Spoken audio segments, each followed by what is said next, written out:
Well, hello everybody. Oh, How are we today? good. So the book of James, or should we say the letter of James, what is the point of what James is trying to convey here to his readers? And I kind of cheated and I read through chapter 5 as well. So in my opinion, I feel like James chapter 3 verses 13 through 18 kind of harvest what he's trying to accomplish. And so let's just backtrack for a second. It says, who is wise and understanding among you? By his good conduct let him show his works in the meekness of wisdom. But if you have bitter jealousy and selfish ambition in your hearts, do not boast and be false to the truth. This is not the wisdom that comes down from above, but is earthly, unspiritual, demonic. For where jealousy and selfish ambition exist, there will be disorder and the very vile practice. But the wisdom from above is pure, then peaceable, gentle, and open to reason, full of mercy and good fruits, impartial and sincere. And the harvest of the righteous is sown in peace by those who make peace. I think that's kind of what he's trying to convey right now, because I'm no Bible scholar here. I don't know everything that's going on in between, but it's almost as if people are torn between worldliness, between their own desires, their own way of handling things, and are completely ignoring faith and what faith is. So chapter 4 kind of goes right into more reasons as to what concerns them. Before that, let's just go ahead and just pray real quick. Lord Jesus Christ, I want to just thank you for this day, Lord. Just thank you for the time that everyone puts aside here, Lord, to come together and just not necessarily be teachers, Lord, but just try to understand together ways that we can grow and learn more from you. And I pray that you'll just kind of settle us into this little chapter here and just open our hearts and minds to what you will use me to say. And I just thank you for the opportunity to be here. In your name, amen. So I'm just going to go ahead, I'm going to read through the chapter, and then I'm going to backtrack because I kind of have it broken down into segments, but let's just get through the reading here. So the title is Warning Against Worldliness. I wonder what it's going to be about. So what causes quarrels and what causes fights among you? Is it not this, that your passions are at war within you? You desire and do not have, so you murder. You covet and cannot obtain, so you fight and quarrel. You do not have because you do not ask, and you ask and do not receive because you ask wrongly to spend it on your passions. You adulterous people, do you not know that friendship with the world is enmity with God? Therefore, whoever wishes to be a friend of the world makes himself an enemy of God. Or do you suppose it is to no purpose that the Scripture says, He yearns jealousy over the Spirit that He has made to dwell in us? But He gives more grace, therefore it says, God opposes the proud, but gives grace to the humble. Submit yourselves, therefore, to God. Resist the devil, and he will flee from you. Draw near to God, and He will draw near to you. Cleanse your hands, you sinners, and purify your hearts, you double-minded. Be wretched and mourn and weep. Let your laughter be turned to mourning and your joy to gloom. Humble yourselves before the Lord, and He will exalt you. Do not speak evil against one another, brothers. The one who speaks against a brother or a judge, or judges his brother, speaks evil against the law, and judges the law. But if you judge the law, you are not a doer of the law, but a judge. There is only one lawgiver and judge, He who is able to save and to destroy.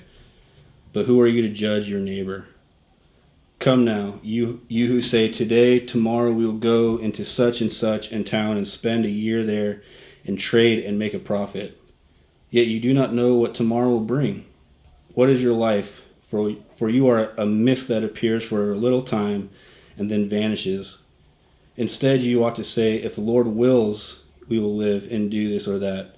As it is, you boast in your arrogance. All such boasting is evil. So whoever knows the right thing to do and fails to do it, for him it is sin. So there's a chapter that just packs a wallop right there. And it's kind of funny because, like Jordan started yesterday, sometimes I feel like I'm not the right one to give a lesson, and this chapter kind of is actually, I feel like it's not my place to say, but We are tools, not the hand, so I'm just going to let God use me as best as he can. So bear with me. I don't have a long speech here for you guys. I'm kind of a short and sweet kind of guy, so let's get into this. Let's go just backtrack here to verses 1 through 5. Okay, so what causes quarrels? What causes fights among you? Is it not this, that your passions are at war within you? You desire and do not have, so you murder.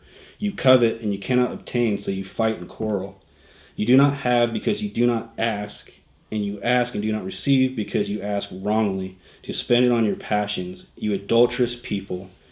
Do you not know that friendship with the world is enemy with God? Therefore, whoever wishes to be a friend of the world makes himself an enemy of God.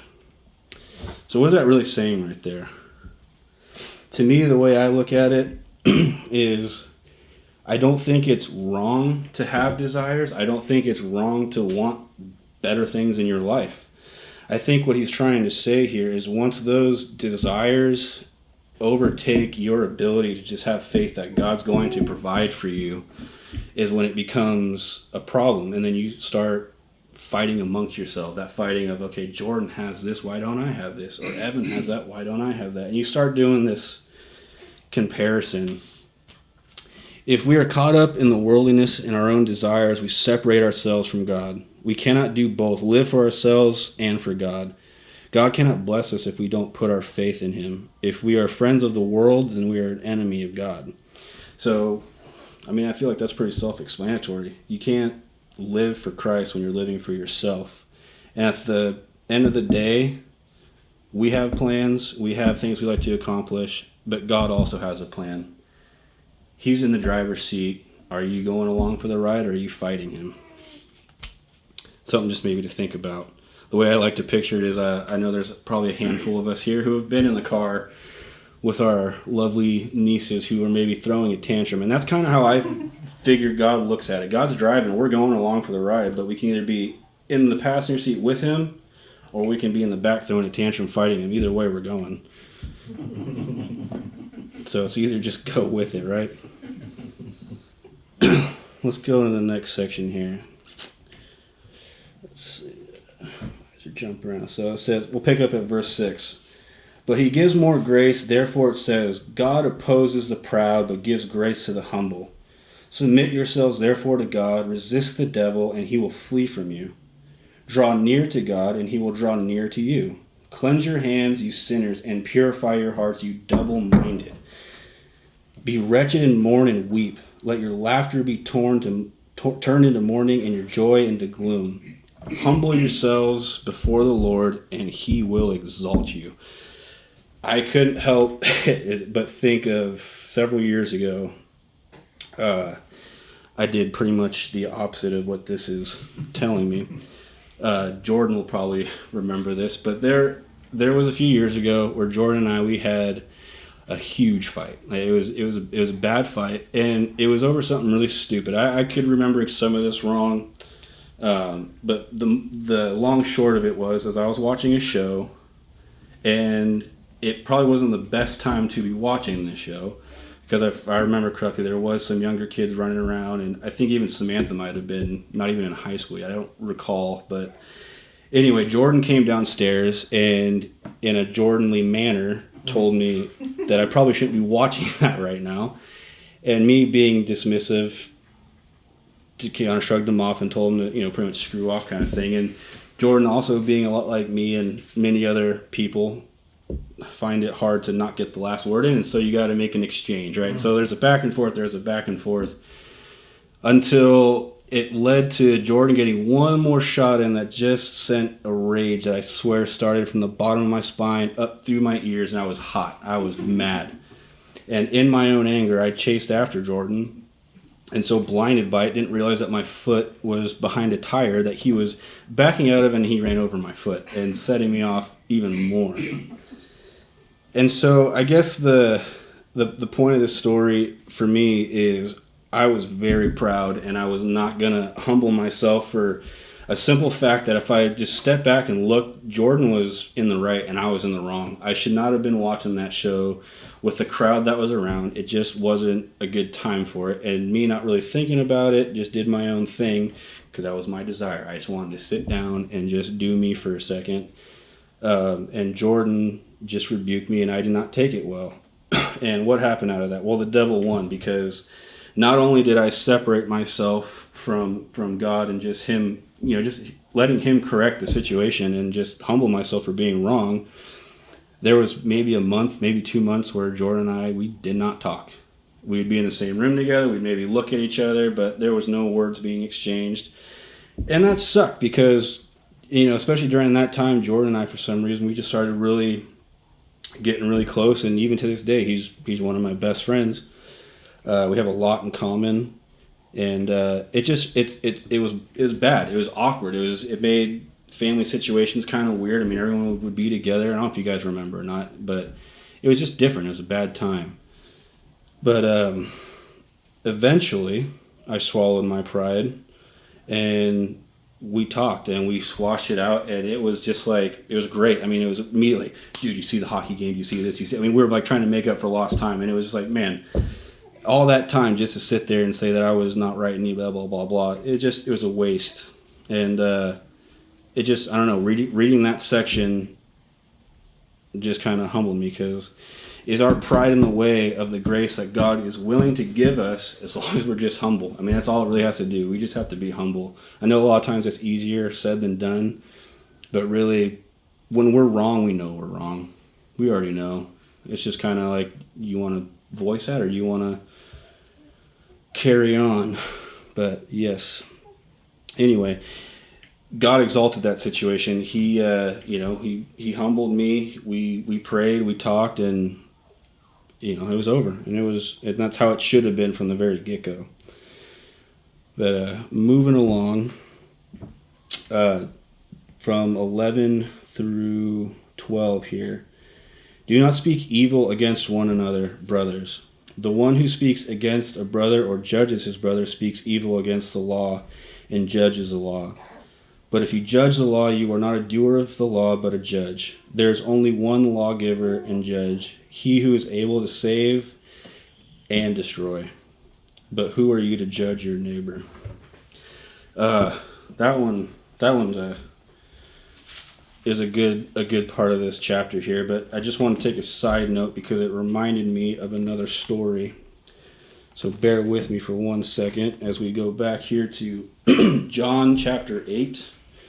I'm just going to read a little section of this. But Jesus went to the Mount of Olives. Early in the morning he came again to the temple. All the people came to him, and he sat down and taught them. The scribes and the Pharisees brought a woman who had been caught in adultery, and placing her in the midst, they said to him, "Teacher, this woman has been caught in the act of adultery. Now in the law of Moses commanded us to stone such a woman. So what do you say?" They said this to test him, and they might have had some charge to bring against him. But Jesus bent down and wrote with his finger on the ground. As they continued to ask him, he stood up and said to them, "Let him who is without sin among you be the first to throw a stone at her." That, to me, is probably one of the strongest words that I've read in the Bible, and it hits home for me in a way because I have found myself so ready to throw a stone at somebody, ready to be the first in line and just ready to service somebody. I think we can all agree that there's been a time in your life where you're like, you're about to get it, dude. But it's like you completely overlook the fact that, and I'm speaking for myself, I've done a lot of things in my life that would put me in the place of where the woman was, to have people throw stones at me.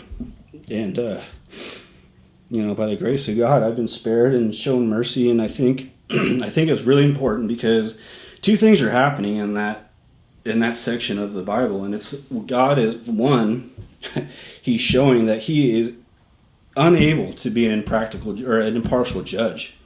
It's all the same to him. regardless of how we, who are unfortunately able to compare and contrast and weigh sins in our own perspective, we judge people and we compare ourselves to other people to maybe justify a bad feeling that we might have or whatever the situation might be. But we are not the judges. It's not up to us. We can have an opinion, but it doesn't outweigh God's opinion. And we should let God judge, because I'll tell you right now, God's judgment's going to be better than mine. It's going to be a lot more loving than mine. It's going to be a lot more merciful than mine. And I just feel like we live in a world today that it's just so easy to get caught up in. I mean, just think of everything that's going on. Everyone has different opinions, different things to say, and if you don't agree with somebody, there's a huge lashing. I mean, I could think of somebody who was having a conversation and not even trying to strike conflict, just put out a different opinion than what most people might have, and it invoked personal attacks. It invoked just all kinds of things that are unnecessary. And I think that's what James is writing here, is that's what we're going to do when we remove our faith, when we take the reins out of God's hands and we try to, do it ourselves. It's not our place. We are simply the tool and he is the hand, and the tool has one job, and that's just to sit there and let the hand do the work. So I encourage us as we go about our life not to look at your position and compare it to somebody else's, because we don't know other people's stories. We don't know their background. And it's not our place to say that who's better or who's worse, If I did something like steal a stick of gum out of the store, in God's eyes, it's the same as the people who are rotting in Guantanamo Bay for murder. It's the same thing to him, And it's not our place to judge it. Obviously, for us, we see that, and it's like, whoa, there is obviously a huge difference. But in God's eyes, it's not. And we're called to be Christ-like, and obviously we are imperfect, and we're never going to succeed in these every time we try. But I think the moral is to just try to remember that moving forward as best as we can, just to demonstrate love and not judge people, and not be ready to throw that first stone. Because it even goes back here into chapter 1, verse 19. It says, "Knowing this, beloved brothers, let every person be quick to hear, slow to speak, and slow to anger. For the anger of man does not produce the righteousness of God." I mean, that says it right there. So let's just try to keep that in mind as we go about our day and we face things, because there's going to be all kinds of stuff that are, we're in a world that's stacked against Christians. Christians have, I feel, maybe a little bit more spotlight in the fact that people are waiting for us to mess up. People are waiting to see, told you so. You know what I mean? So that's never going to go away. And the more that we lean on our own strength and our own power, we're going to quickly show that there maybe is no God in our life. And that defeats the purpose of what he did, right? So let's move on. We're starting here at James 4:13 now. "Come now, you who say, 'Today or tomorrow we will go into such and such a town and spend a year in there and trade and make a profit. Yet you do not know what tomorrow will bring. What is your life? For you are a mist that appears for a little time and then vanishes. Instead you ought to say, if the Lord wills, we will live and do this or that. As it is, you boast in your arrogance, and such boasting is evil." Now I think there's a little bit that we could all take away from this, especially given the fact of I could just think of, moving situations or careers or, things that we want. I don't think there's anyone in here that wants something that is not unreasonable to want. You want a bigger house. You want a better life for your family. There's nothing wrong with that. And to plan for these things, there's nothing wrong with that either. But it's when God's removed from those plans when it becomes a problem, because now you're saying that this is what you're going to do regardless of what God wants to do. And saying where he says, instead you ought to say, if the Lord wills it. So if we have plans for our lives, it becomes wrong when we remove God from the plans. And then we're doing what worldly, and we're forgetting at that very moment that God can intervene and he could change those plans whenever he wants to. And it's going to be a lot easier if we go into these things with God being in the center of it. Because if God's in the center of it, then you know that you're at least going in the right direction because you're not fighting him. And you're not going to be angry, maybe, or maybe you will, if a prayer is not answered the way that you are praying. Because if we go back to the very beginning of the chapter here, it says, you desire and you do not have, so you murder. You covet and you cannot obtain, so you fight and quarrel. You do not have because you do not ask. And you ask and you do not receive because you ask wrongly. Your passions. Are our passions, are our desires more than what God can give us? I don't think so. We live in a world where we have options. I don't know if you guys have been to the Cheesecake Factory lately, but that menu is huge. It's huge. It's massive. There's so many options. And so we get caught up in a world where we have options. We want this, we want that. We might have 13 of the same water bottles. It's unnecessary.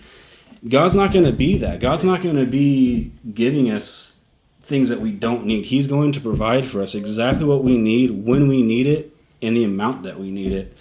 And we can't lose faith of that, because if we lose faith of that and we're not drawing closer to him, then he can't bless us if we're not living a life of worthy being blessed.